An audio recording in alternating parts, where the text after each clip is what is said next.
таңдасам екен?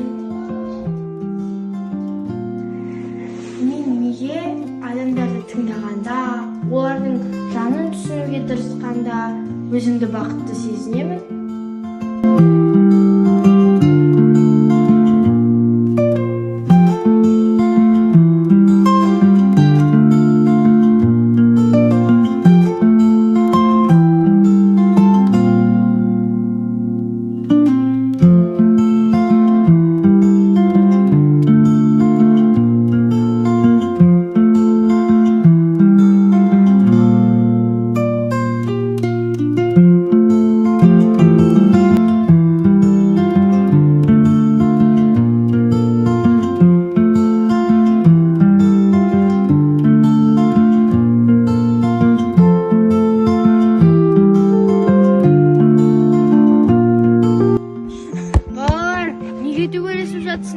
Ойын болғаннан кейін бәрі болады ғой. Қайнекей, оданша татуласайық.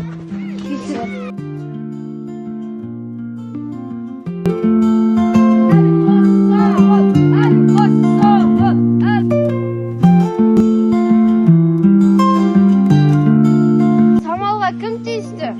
Біз жай ойнап едік, ол ойнағанымызды көңіліне қатты алып қалды. Ол қыз баласы ғой. Неге олай мазақтайсыңдар? Самал, сен әр нәрсені өз көңіліңе ала берме. Жүр, оданша екеуміз мектепке барайық.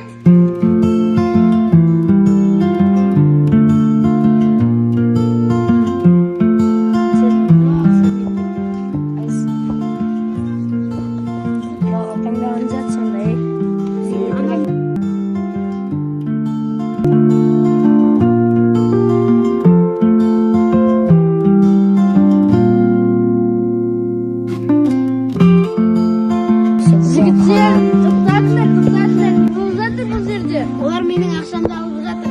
Неге олай алып жатырсыңдар? Қайтарып бер.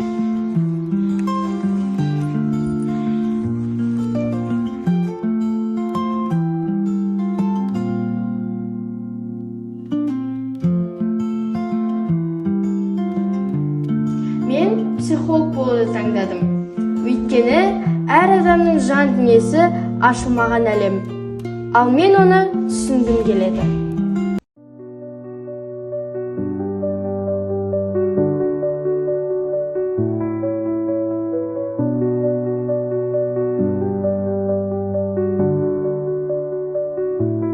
Құрметті оқушылар, біз сіздермен бүгін өте маңызды әрі қызықты тақырыпты талқылайтын боламыз. Эмоцияны басқара білу – бұл өмірді танудың бір жолы. Эмоция бұл біздің әлеміміздің айнасы. Күнделікті өмірде қуаныш, реніш, ашу, ыза, бұл сезімдер біздің өмірімізде жиі кездесіп тұрады, иә? Балалар, қазір сіздермен эмоцияны танып ойын ойнағымыз келді. Ол үшін сіздерді ортаға шақырамыз. Қаншаның ішінде эмоциялар жасырылған. Осы эмоцияларды суырып мимика арқылы көрсетеміз, иә?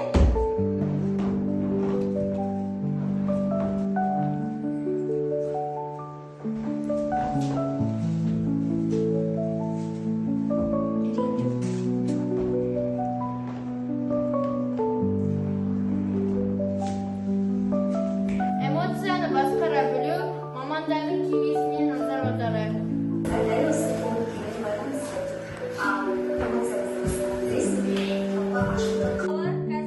сіздермен эмоция кубигі ойынын ойнайтын боламыз. Эмоцияны лақтырамын. Кімге қандай эмоция түрі түссе, сол туралы басынан өткізген оқиғасын біздерге айтып беретін болады. Әлеге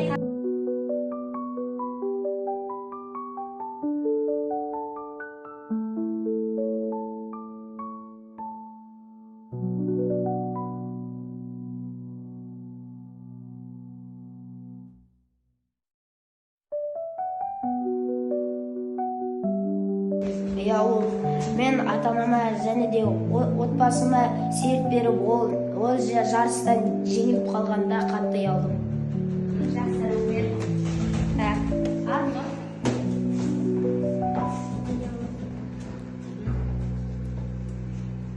Қай кезде ұялған кезі болды? Қатты өзімен өзің ұялатын кез болды ма? Мен бір күні шашымды қиып сабаққа барғанда достарымнан ұялдым.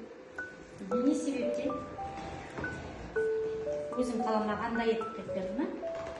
Жақсы. Қанша ай?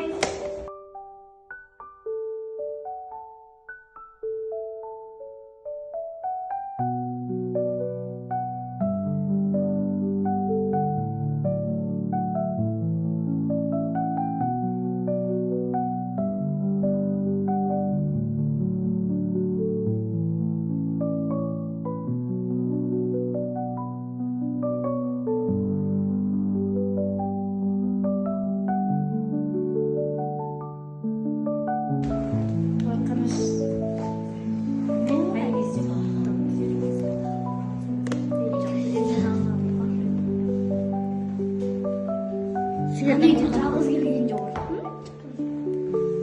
Түңгілік жалғыз жүргенде. Қазір біз айна ойынын ойнайтын боламыз. Бір адам айна болса, екіншісі адам болады. Яғни бірінші тұрған адам өзінің эмоциясын көрсетеді, сол екінші тұрған адам сол эмоцияны қайталайды.